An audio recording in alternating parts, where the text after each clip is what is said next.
구약성경 창세기 13장 14절에서 18절의 말씀입니다.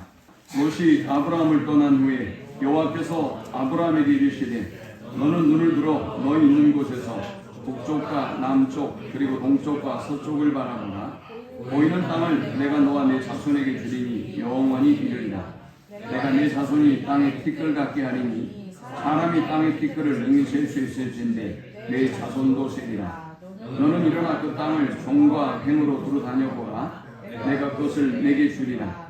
이에 아브라함이 장막을 옮겨 헤브론에 있는 마므레 상수리 숲에 이르러 거주하며 거기서 여호와를 위하여 제단을 쌓았더라. 아멘. 2024년 우리 교회의 표어는 믿음으로 살리라 입니다. 믿음으로 사는 하나님의 자녀가 되기 위해서 우리가 어떻게 살아야 될까요? 성경은 우리의 근거, 우리의 출발이 믿음이라고 말합니다. 여러분들이 하나님의 자녀가 된 것은 우리의 믿음으로 말미암아 우리가 그의 자녀가 됐고 천국의 백성이 되었습니다. 믿음으로 말미암아 시작된 우리 그리스도인들의 삶의 원리와 방법도 역시 믿음입니다. 그래서 우리가 믿음으로 이 땅을 살아가야 할 것입니다. 누가복음 18장에 보면 예수님은 과부와 재판장의 비유를 통해서 우리가 하나님 앞에 간청하는 믿음의 기도를 드려야 한다라고 말씀하고 있습니다. 그러면서 맨 끝에 8절에 이렇게 말씀합니다. 내가 너희에게 이르노니 속히 그 원한을 풀어주리라. 여러분들이 간청하여 하나님 앞에 기도하면 하나님께서 저와 여러분의 소원을 들어주시고 원한을 풀어주시겠다라고 약속하셨습니다. 그리고 주님이 이렇게 말씀하셨습니다. 그러나 인자가 올 때에 세상에서 믿음을 보겠느냐. 주님은 우리에게 기도를 가르쳐 주시면서 주님의 때가 임할 때에 세상에서 믿음을 보겠느냐, 세상에서 기도하는 사람을 보겠느냐, 세상에서 믿음의 사람을 보겠느냐라고 말씀했습니다. 이 말씀은 아주 심각한 말씀이에요. 말세가 되면 될수록 믿음의 사람이 사라지고 또 기도의 사람이 사라지고 말씀의 사람이 사라지게 될 것이다 라고 주님이 말씀하고 있는 것입니다. 부디 올 한 해 저와 여러분의 믿음을 점검하고 믿음으로 살아서 하나님 앞에 착하고 충성된 종이라 칭함을 받는 우리 모두가 될 수 있기를 축원합니다. 어떻게 우리가 믿음으로 살아갈 수 있을까? 저는 기도하면서 올 한 해 4가지 실행의 목표를 정했습니다. 먼저 믿음으로 바라보아야 합니다. 믿음의 관점으로, 주님의 관점으로 우리가 세상과 사람을 바라보아야 합니다. 세상적인 관점으로 내 처지와 내 실력과 내 형편을 바라보는 것이 아니라 비록 우리가 약할지라도 비록 우리가 무능할지라도 하나님이 함께 하심으로 하나님이 우리를 도우시고 동행해 주심으로 우리에게는 능치 못할 일이 없다는 믿음이 우리에게 있어야 할 것입니다. 그러므로 믿음의 눈으로 바라보아야 합니다. 두 번째, 믿음으로 구하고 조금도 의심하지 말아야 합니다. 주님은 우리에게 기도를 가르쳐 주시면서 믿음으로 구하고 조금도 의심하지 말라라고 했어요. 그러므로 여러분 올 한 해를 출발하면서 믿음으로 기도하십시오. 믿음으로 기도의 제목을 정하시고 내가 믿음으로 기도할 때 하나님이 반드시 응답해 주실 것을, 내 병이 치료되고 내 사업의 문제가 해결되고 내 관계의 문제가 해결되고 자녀의 문제가 해결되고 가정의 문제가 해결될 것을 온전히 믿고 구하는 한 해가 될 수 있기를 축원합니다. 또 우리가 믿음으로 살아가려면 어떻게 해야 될까요? 세상의 모든 일이 그러하듯 우리가 믿음으로 살려고 하면 사탄의 방해가 있고 여러 가지 어려움이 있습니다. 그때 우리는 믿음으로 그 모든 어려움을 극복하며 이기며 나아가야 합니다. 하나님께서 반드시 선한 길로 인도하실 것이며 지금은 내가 고난과 어려움을 당하고 있지만 이 모든 것 위에 하나님이 합력해서 선을 이룰 것을 믿어야 할 것입니다. 고난이 오면 사람들은 하나님 앞에 충성하고 예배하는 일을 멈춥니다. 하나님 앞에 봉사하는 일을 멈춰요. 여러분 이런 부모들이 있죠. 사업적으로 경제적으로 어려움이 몰려오면 가장 먼저 아이들의 학원비를 끊는 부모가 있어요. 학원을 끊어요. 그런데 어떤 부모들은 우리가 못 먹어도 힘들어도 너만은 공부해라, 너만은 학원에 다녀야 된다 라고 모든 것을 바쳐서 아이들을 뒷바라지하는 부모가 있죠. 오늘 우리의 삶도 똑같아요. 여러분의 삶 속에 시련이 오고 어려움이 찾아올 때 예배를 중단하거나 말씀 생활을 중단하거나 봉사와 충성의 삶을 중단하는 어리석은 사람도 있어요. 그러나 올 한 해 내게 어떤 시련과 어려움이 닥쳐도 하나님의 성실하심을 따라, 하나님의 충성하심을 따라 나도 하나님 앞에 충성을 다하겠다는 믿음으로 충성하는 한 해가 될 수 있기를 축원합니다. 우리는 이 네 가지의 실행표를 두고 이제 4주 동안 특세를 진행하게 될 것이고, 또 분기로 나눠서 이 주제들을 중심으로 하나님의 말씀을 나누고 묵상하게 될 것입니다. 오늘은 그 첫 시간으로 믿음으로 바라보라입니다. 하나님께서는 갈대아 우르에 있었던 아브라함에게 찾아오셔서 말씀을 주시고 환상을 보여주셔서 가나안 땅으로 가라라고 말씀하셨습니다. 가나안 땅이 어떤 땅인지 알지 못했던 아브라함은 하나님이 지시할 땅으로 가라라는 그 말씀 그대로 하나님의 약속을 붙잡고 믿음의 도전을 시작했습니다. 그러나 문제가 생겼습니다. 아브라함이 가나안 땅에 도달했지만 그러나 그 땅에 기근이 찾아온 것입니다. 여러분들이 믿음 생활을 시작하고 신앙 생활을 시작하고 기도를 시작하고 하나님 앞에 한 발짝 더 나아가면 더 큰 은혜와 축복이, 좋은 일들이 우리에게 벌어져야 될 텐데 참 이상하게도 우리의 삶 속에 어려움이 찾아옵니다. 내가 신앙생활 더 열심히 해서 몸이 아픈 것 같고요. 내가 신앙생활을 더 열심히 해서 사업에 어려움이 있는 것 같고요. 괜히 내가 믿음 생활을 열심히 해서 우리 가정에 이런 우환이 찾아오나? 라는 생각을 하는 사람들도 있습니다. 아브라함은 하나님의 약속의 말씀을 붙잡고 가나안 땅에 찾아왔지만 기근이 찾아오자 그는 약속의 말씀을 붙잡고 기도하고 그곳에 거하면서 인내하고 하나님의 약속의 성취를 기다리기보다 이집트 땅을 향합니다. 당시 이집트는 애굽이라는 그런 명칭을 가지고 있는 나라였습니다. 애굽이라는 이 말의 의미는 빵 광줄이다 라는 말입니다. 실제로 이스라엘 백성이 거주하고 있는 것보다 나일강이 흐르는 그 젖줄기 나일강을 가진 이집트는 굉장히 풍요로운 나라입니다.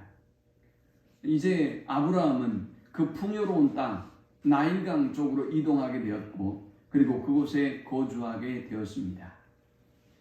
참으로 놀랍게도 하나님은 아브라함이 불순종함에도 그에게 은혜를 베풀어 주셨습니다.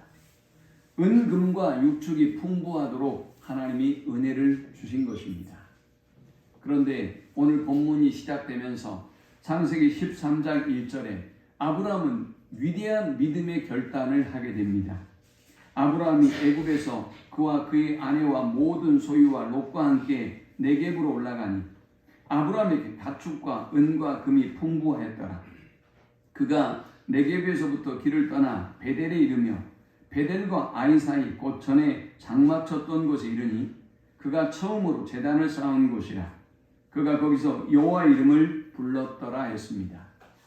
아브라함이 애굽으로 내려갔고 하나님은 애굽에서 그에게 은혜를 주셔서 은금과 가축이 풍부한 복을 주셨습니다. 그러나 아브라함에게는 여전히 문제가 있었습니다. 자신의 삶의 문제가 은금과 가축이 풍부한 것으로 해결되지 않는다는 것을 그는 알게 되었던 것입니다.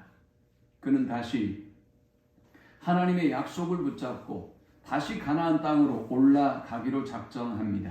그리고 그의 가족들과 더불어 가나안 땅으로 돌아왔습니다.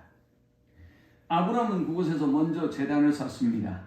그에게 필요한 것은 은금과 가축이 아니라 하나님께 잃어버렸던 예배를 회복하는 것임을 그가 깨닫게 되었기 때문입니다. 은금과 가축이 풍부한 동안 하나님은 아브라함에게 침묵하셨고 하나님의 이 침묵을 아브라함은 경고로 여기고 드디어 가나안 땅으로 돌아오게 되었던 것입니다. 하나님은 이 가나안 땅으로 돌아온 예배를 회복한 아브라함을 축복해 주셨습니다. 점점 더 생업은 번성해졌고 그의 조카 롯과 그리고 아브라함은 그 사이에 갈등이 생기기 시작했습니다. 사건은 이런 것입니다. 이제 많은 가축을 치다 보니 여러 목자들이 아브라함에게도 있었고 롯에 속한 여러 목자들도 있었습니다. 그런데 땅은 제한되어 있고 그리고 초지도 제한되어져 있기 때문에 양과 소를 쳤던 이 목자들 가운데 다툼이 벌어지기 시작했던 것입니다. 사랑하는 여러분, 저와 여러분의 삶이 그러해요. 사업이 잘 되고 여러분이 소망하는 대로 원하는 대로 모든 삶의 문제들이 잘 해결되고 돌아갔을 때 아무런 문제가 없느냐? 그렇지 않아요. 경제적인 문제가 풀려지면 문제가 없을 것이라고 생각하지만 또 다른 문제가 이 아브라함에게 찾아오게 되었던 것입니다. 아브라함이 이 광경을 보고 조카 롯을 부릅니다. 그리고 8절에 이렇게 말합니다. 아브라함이 롯에게 이르되 우리는 한 친족이라. 나나 너나 내 목자나 서로 다투게 하지 말자. 내 앞에 온 땅이 있지 아니하냐? 나를 떠나가라. 내가 좌하면 나는 우하고 내가 우하면 나는 좌하리라. 이 롯이 눈을 들어 요단 지역을 바라본즉 소알까지 온 땅에 물이 넉넉하니 여호와께서 소돔과 고모라를 멸하시기 전이었으므로 여호와의 동산 같고 애굽 땅과 같았더라. 아브라함은 조카 롯을 불러서 이렇게 말합니다. 네가 차지할 땅을 선택해라.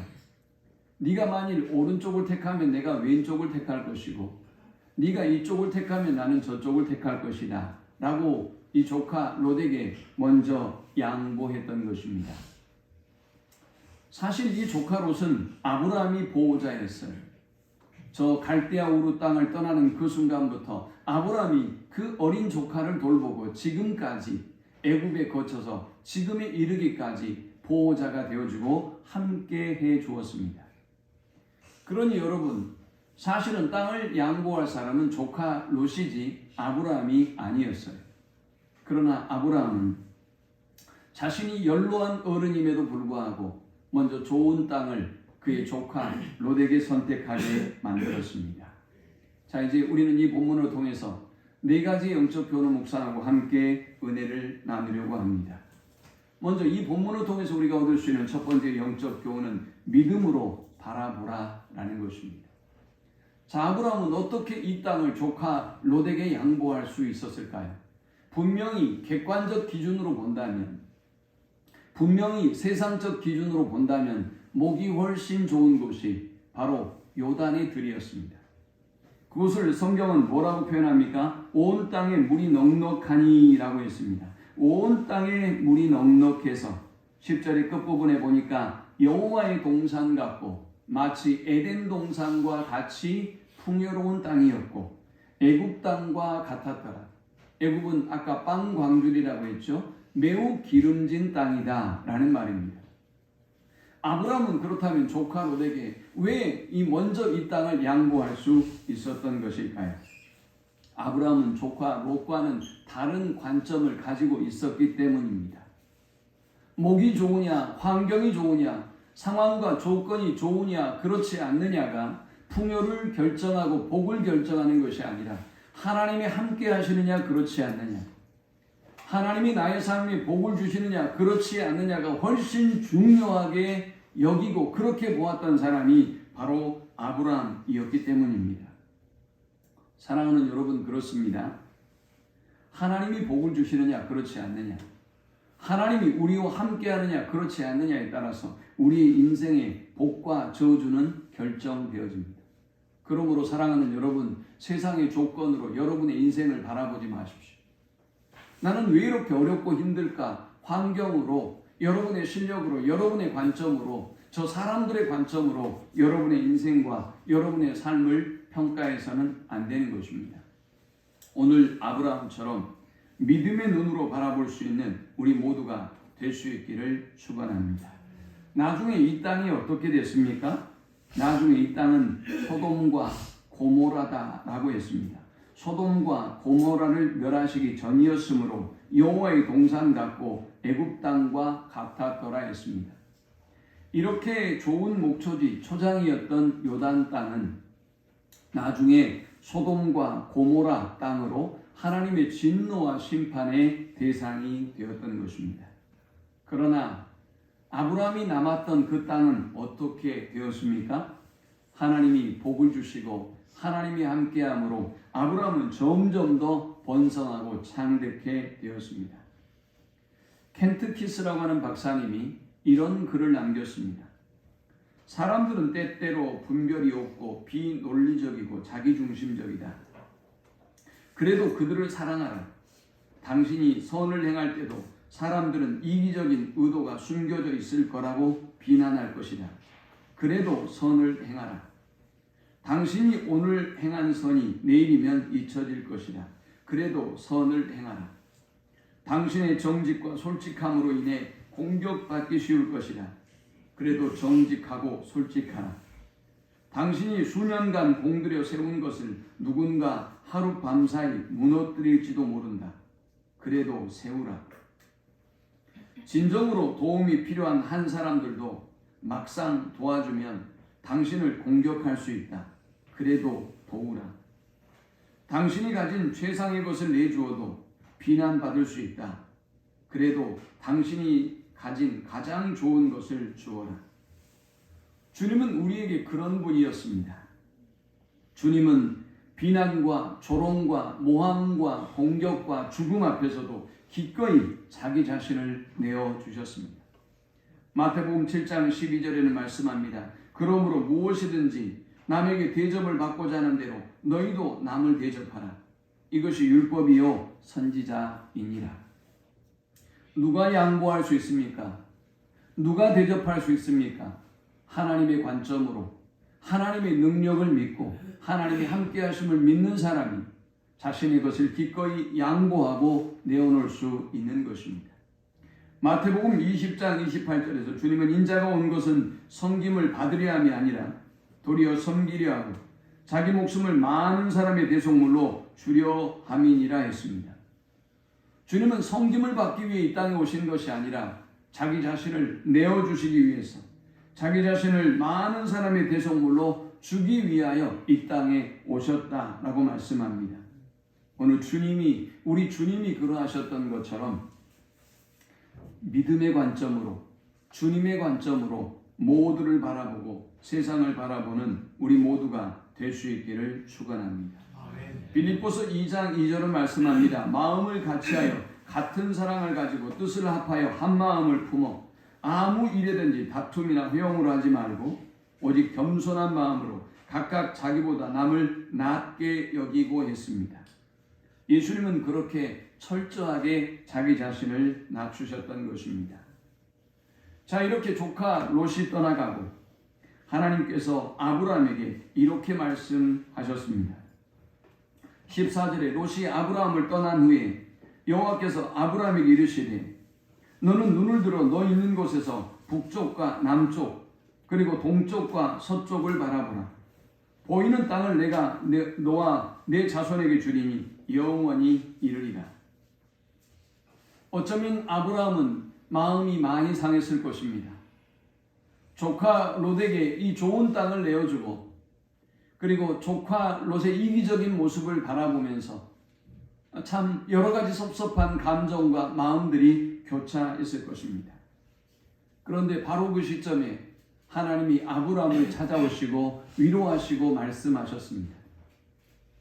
너는 눈을 들어 너 있는 곳에서 북쪽과 남쪽 그리고 동쪽과 서쪽을 바라보라. 하나님은 다시 아브라함에게 바라보게 하셨습니다. 이 말씀은 믿음의 눈으로 바라보라는 것입니다. 너에게 남겨진 그 땅, 네가 서 있는 그 땅을 세상적 관점으로 바라보지 말고 객관적 관점으로 바라보지 말고 믿음의 눈으로 바라보라. 내가 너의 마음을 잘 알고 있고 너의 사랑과 너의 양보와 너의 배려를 너무나 잘 알고 있다. 네가 무엇 때문에 그 땅을 내어줄 수 있었는지 내가 그것을 너무나 잘 알고 있다 라고 하나님이 그를 위로하시고 다시 그 땅을 그리고 북쪽과 남쪽과 동쪽과 서쪽을 바라보게 하셨던 것입니다. 여러분, 결과적으로 어떻게 되었습니까? 결과적으로 좋은 땅을 택했던 이 롯의 가문은 멸망을 당하게 되어지죠. 그러나 비록 척박한 땅일지 모르지만 남겨진 아브라함은 하나님이 놀라운 은혜와 복으로 갚으시고 인도해 주심을 보게 됩니다. 하나님은 15절 16절에 아브라함에게 이렇게 약속하셨습니다. 보이는 땅을 내가 내 자손에게 주리니 영원히 이르리라. 내가 내 자손이 땅의 티끌 같게 하리니 사람이 땅의 티끌을 능히 셀 수 있을진데 내 자손도 세리라. 하나님이 말씀하셨습니다. 영원히 이를 것이다, 이 땅은. 그리고 너의 후손들이 저 땅의 티끌처럼 번성하며 창대케 되어질 것이다. 셀 수 없을 만큼의 놀라운 복을 받게 될 것이다 라고 하나님은 약속해 주셨습니다. AD 70년 이스라엘은 로마의 디도 장군에 의해서 처절하게 짓밟혔습니다. 그리고 1900년 동안 이스라엘은 역사에서 사라지고 말았습니다. 지금의 지도의 이스라엘의 모습이 사라져버렸어요. 백성은 어디 갔을까요? 다 흩어져 버렸습니다. 그런데 그들 안에 남겨져 있는 말씀이 있었습니다. 바로 이 말씀이었습니다. 보이는 땅을 내가 내 자손에게 주리니 영원히 이르리라. 하나님이 우리에게 이 땅을 영원히 주시겠다고 약속하셨다. 1900년 동안 그들은 이 약속의 말씀을 붙잡았습니다. 그들은 포기하지 않았습니다. 하나님이 아브라함을 통해서 바라보게 하셨던 이 땅을 그들은 잊지 않고 기억하고 있었습니다. 2차 대전이 끝나고 1948년 5월 그들은 그 하나님의 약속의 말씀을 믿음의 조상 아브라함이 바라보고 야곱이 바라봤던 그 땅을 향하여 전진해 왔습니다. 그리고 지금의 이스라엘 땅을 이루게 되었습니다. 사랑하는 여러분, 1900년이 지나도 하나님이 바라보게 하신 그 땅을 하나님이 주십니다. 저와 여러분의 고통과 저와 여러분의 아픔이 아무리 깊고 힘들어도 하나님이 믿음으로 바라보게 하시고 또 믿음으로 바라보는 그 땅을 반드시 주실 것을 믿고 올 한 해 어떤 문제든지 믿음으로 바라보는 한 해가 될 수 있기를 축원합니다. 두 번째, 믿음으로 약속을 붙잡으라 라고 말씀합니다. 14절에 롯이 아브라함을 떠난 후에 여호와께서 아브라함에게 이르시되 너는 눈을 들어 너 있는 곳에서 북쪽과 남쪽 그리고 동쪽과 서쪽을 바라보라. 보이는 땅을 내가 너와 내 자손에게 주리니 영원히 이르리라. 내가 내 자손이 땅의 티끌 같게 하리니 사람이 땅의 티끌을 능히 셀 수 있을진데 내 자손도 세리라. 하나님은 아브라함에게 분명한 약속을 주셨습니다. 내가 너에게 복을 줄 것이다. 동서남북을 바라보라. 바라보는 모든 것을 너에게 줄 것이다. 너의 자손들은 티끌처럼 많아지게 될 것이다 라고 약속하셨습니다. 주님은 이렇게 약속을 붙잡는 믿음의 사람을 기뻐하시고 주님은 이 믿음의 사람들과 함께 일하시며 주님은 이 믿음의 사람들을 통해서 주님의 영광을 나타내 보여주십니다. 올 한 해 주님의 약속의 말씀을 붙잡아서 주님의 영광을 드러내는 여러분의 삶이 될 수 있기를 축원합니다. 창세기 28장에는 하나님의 그 놀라운 복을 간절히 사모했던 야곱이 모든 것을 잃어버리고 비참한 도망자가 되어 루스 땅의 외로운 밤을 청하고 있는 사건이 등장합니다. 야곱이 잘못한 것입니다. 야곱이 그 가정을 분열시켰습니다. 야곱이 그 가정을 싸움터로 만들어버리고 말았습니다. 증오로, 분노로, 미움으로 살기가 등등한 가정으로 만들어버리고 말았던 것입니다. 결과는 빈털터리로 도망자의 신세로 야곱은 지금 이 루스 땅에 누워 있습니다. 하늘을 이불 삼고 돌을 베개 삼아 자신의 그 끊임없었던 속임과 욕심으로 아마 그는 후회의 밤을 보내고 있었을 것입니다. 그런데 하나님이 그에게 나타나셔서 이렇게 말씀하셨습니다. 내가 누워있는 땅을 내가 너와 내 자손에게 주리니 내 자손이 땅의 티끌같이 되어 내가 서쪽과 동쪽과 북쪽과 남쪽으로 퍼져나갈지며 땅의 모든 족속이 너와 내 자손으로 말미암아 복을 받으리라. 내가 너와 함께 있어 내가 어디로 가든지 너를 지키며 너를 이끌어 이 땅으로 돌아오게 할지라. 내가 내게 허락한 것을 다 이루기까지 너를 떠나지 아니하리라. 하나님은 죄를 범하고 외롭고 힘든 도망자가 되어 외롭고 쓸쓸한 밤을 보내고 있는 이 야곱에게 내가 너와 함께한다. 내가 너를 떠나지 않을 것이다. 내가 너에게 허락한 그 복을 다 이룰 때까지 나는 너를 떠나지 않을 것이며 너를 이끌어낼 것이고 너를 인도해낼 것이다 라고 약속하셨습니다. 사랑하는 여러분, 이 약속은 창세기 28장의 이 약속은 아브라함에게 주셨던 약속이에요. 그러면 장자 에서에게 이어져야 될 약속이에요. 그러나 야곱이 이 약속의 말씀을 간절히 붙잡고 하나님 앞에 기도하고 늘어졌을 때 하나님은 이 아브라함의 장자의 복을 야곱에게 상속해 주셨습니다. 사랑하는 여러분, 하나님이 오늘 여러분에게 말씀하시고 하나님이 여러분에게 약속을 주셨다면 지금 여러분이 아무리 절망적인 상황에 있고 아무리 외롭고 괴롭고 힘든 상황에 있다 할지라도 그 하나님의 약속을 붙잡고 내가 너를 도와줄 것이다. 내가 너와 함께 할 것이다. 내가 너를 떠나지 아니할 것이다. 내 약속을 이룰 때까지 내가 반드시 너를 이 축복의 자리로 인도할 것이다 라는 약속의 말씀을 붙잡고 승리하는 우리 모두가 될 수 있기를 축원합니다. 시편 146편 5절은 말씀합니다. 야곱이 하나님을 자기의 도움으로 삼으며 여호와 자기 하나님에게 자기의 소망을 두는 자는 복이 있도다. 하나님을 내 도움으로 삼고 하나님께 소망을 두는 사람은 복이 있습니다. 하나님이 그를 도우시고 놀라운 일을 행할 것입니다. 그러므로 믿음으로 바라보십시오. 믿음으로 약속을 붙잡으십시오. 아무리 힘들고 괴로운 상황이어도 말입니다. 그리고 세 번째, 믿음으로 나아가십시오. 17절에 너는 일어나 그 땅을 종과 횡으로 두루다녀 보라. 내가 그것을 내게 주리라 라고 말씀하였습니다. 하나님은 아브라함에게 꿈을 주셨습니다. 비전을 주셨습니다. 그러나 그 꿈은 여기에서 멈추지 않았습니다. 아브라함은 이 하나님의 약속이 성취되지 않아도 그 약속을 굳게 붙잡았습니다. 약속을 굳게 붙잡는 것으로 끝난 것이 아니었습니다. 그는 정말 하나님의 말씀을 붙잡고 동서남북으로 행하며 하나님이 그에게 복을 주시는 것을 성취했습니다. 너는 일어나 그 땅을 종과 횡으로 두루 다녀보라. 올 한 해 하나님의 약속의 말씀을 붙잡고 종과 횡으로 두루 다녀서 하나님이 여러분에게 복을 주시는 그 놀라운 은혜를 힘입는 우리 모두가 될 수 있기를 축원합니다. 야고보서 2장 17절을 말씀합니다. 이와 같이 행함이 없는 믿음은 그 자체가 죽은 것이라. 행함이 없는 믿음은 죽은 것입니다. 행함이 없는 믿음은 믿음이 아닙니다. 오늘 하나님이 주신 이 약속의 말씀을 붙잡고 부지런히 도전하고 부지런히 행하고 부지런히 돌아다녀서 하나님의 그 놀라운 역사를 경험하는 우리 모든 성도들이 될 수 있기를 축원합니다. 믿음으로 나아가야 하나님의 약속의 성취를 경험할 수가 있는 것입니다. 정환벽이라고 하는 안수 집사님이 계십니다. 이분은 원래 잘 나가는 사업가였습니다. 그런데 사업에 어려움이 생기면서 도저히 경영하기 어려운 상황이 되었습니다. 이 집사님은 자신이 친히 차를 몰고 영업을 하고 배달을 하고 열심히 회사를 세우려고 몸부림쳤습니다. 그런데 웬일입니까? 차가 절벽으로 떨어지면서 경추가 손상되고 끊어지고 말았습니다.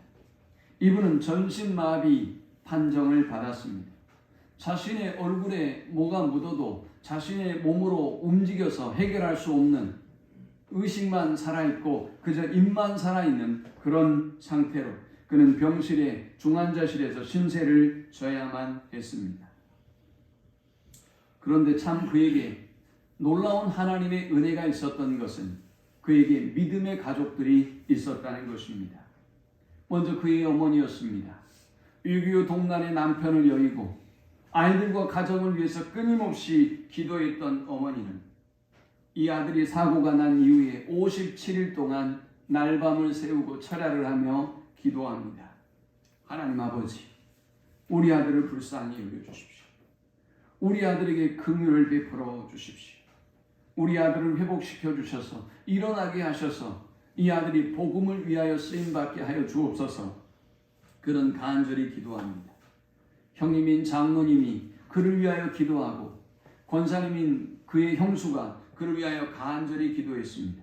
신실하고 믿음이 좋은 그의 아내는 남편의 회복을 위하여 간절히 기도했고 온 교회가 이 안식 집사님을 위하여 간절히 기도했습니다.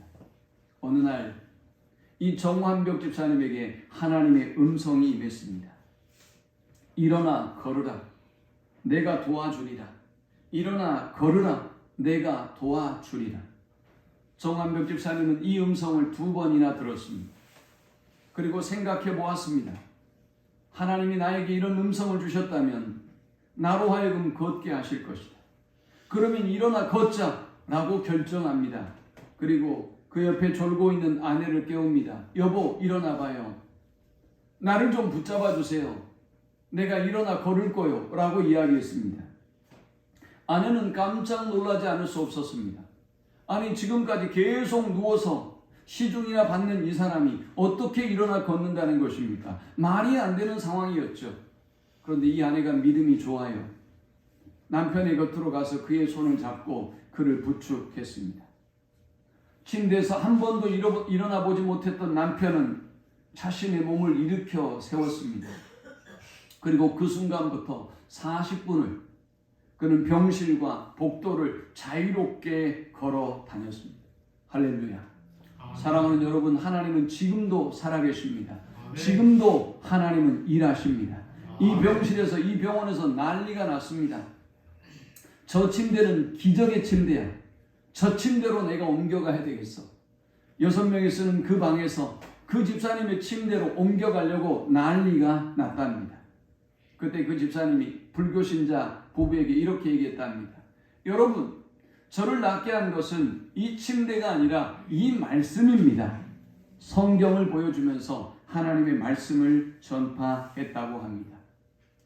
정한벽 집사님은 깨끗하게 하나님의 치유하심을 경험합니다. 그리고 그 순간부터 그는 성경을 읽기 시작합니다. 그가 성경을 7번 읽었고 하나님 앞에 작정하기를 내가 300일 동안 아침 금식을 하며 나를 일으켜 세워주신 하나님 앞에 기도하고 감사의 제사를 드리겠다라고 결정하고 300일 동안 아침 금식을 하고 하나님 앞에 기도했다고 합니다. 무려 그는 성경을 현재 250여 번 읽었다고 합니다. 그리고 20년 동안 열심히 복음을 전해서 3,000명 정도를 전도했다고 합니다. 사랑하는 여러분, 하나님이 일어나라 라고 명하실 때 일어나시기 바랍니다. 하나님이 두루 다녀보라, 하나님이 두루 행하여 보라 라고 하신다면 행하고 일어날 수 있는 한 해가 될 수 있기를 축원합니다. 마지막 4번째, 믿음으로 제단을 쌓으십시오. 18절에 이 아브라함이 장막을 옮겨 헤브론에 있는 마므레 상수리 수풀에 이르러 거주하며 거기서 여호와를 위하여 제단을 쌓았더라. 사실 아브라함에게는 아무런 일도 나타나지 않았습니다. 조카 롯이 요단으로 옮겨간 것뿐이었습니다. 하나님이 그에게 나타나셔서 위로하시고 믿음으로 바라보라, 믿음으로 약속을 붙잡으라, 믿음으로 행하라, 두루 다녀보라 라고 말씀하신 것 외에는 아무것도 없었습니다. 그는 다시 원래의 자리로 돌아갔고 그는 다시 일상을 회복했습니다. 그럼에도 불구하고 그에게 달라진 점이 있죠. 그는 여호와를 위하여 제단을 쌓았습니다. 자신을 찾아오시고 자신에게 믿음의 관점을 주시고 자신에게 믿음으로 약속을 붙잡으라고 말씀하시고 믿음으로 행하라라고 말씀하신 그 하나님 앞에 믿음으로 행할 때 하나님이 축복하시겠다는 그 약속의 말씀을 붙잡고 그는 선취적인 감사로 여호와 앞에 제단을 쌓았습니다. 하나님께서 이 모든 것을 행할 줄 알고 하나님 앞에 제단을 쌓고 감사하며 하나님의 이름을 불렀던 것입니다. 13장 4절에도 마찬가지죠. 아브라함은 가나안 땅으로 다시 돌아와서 4절에 그가 처음으로 제단을 쌓은 곳이라 그가 거기서 여호와 이름을 불렀더라 했습니다. 한마디로 정의해 본다면 13장의 시작도 예배였고 13장의 끝도 예배였습니다. 아브라함의 인생의 시작도 예배였습니다. 아브라함의 인생의 끝도 예배였음을 우리는 그의 삶을 통해서 너무나 잘 알게 됩니다. 아브라함이 가나안 땅으로 돌아와서 하나님과의 관계 회복이 그 무엇보다 그 어떤 일보다 중요하다는 것을 알았어요. 그리고 다시 하나님이 나를, 우리 가정을 이 가나안을 회복시켜 주시고 축복해 주실 것을 간절히 기도하고 제단을 쌓고 그의 이름을 불렀어요. 그리고 오늘 18절에도 하나님의 그 약속의 말씀을 붙잡고 하나님께 자신의 인생을 온전히 맡기고 하나님 앞에 제단을 쌓고 철저하게 의지하고 있는 것을 바라봅니다. 말씀을 맺습니다. 사랑하는 여러분, 우리 오늘 교회가 무너져가고 있고 이 시대의 그리스도인들이 무너져가고 있습니다. 주님은 이 시대를 바라보면서 인자가 올 때 세상에서 믿음을 보겠느냐? 인자가 올 때 의정부교회에서 내가 믿음을 보겠느냐? 인자가 올 때 이 대한민국 땅에서 진짜 믿음을 보겠느냐? 하나님이 탄식하십니다. 다시 오실 주님을 기억하며 사랑하는 여러분 결단하십시오. 주님, 제가 올 한해 믿음으로 살겠습니다. 제가 모든 상황, 모든 문제들을 믿음의 관점으로, 주님의 관점으로 바라보겠습니다. 세상의 모든 것들이 아무리 흔들리고 저를 유혹한다 할지라도 약속의 말씀을 붙잡겠습니다. 주님, 저는 믿음으로 행하겠습니다. 제 환경과 상황과 조건을 핑계치 아니하고 믿음으로 두루다니고 믿음으로 행하겠습니다. 그리고 주님, 제가 주님의 그 약속의 성취를 믿고 믿음으로 제단을 쌓고 예배를 회복하겠습니다.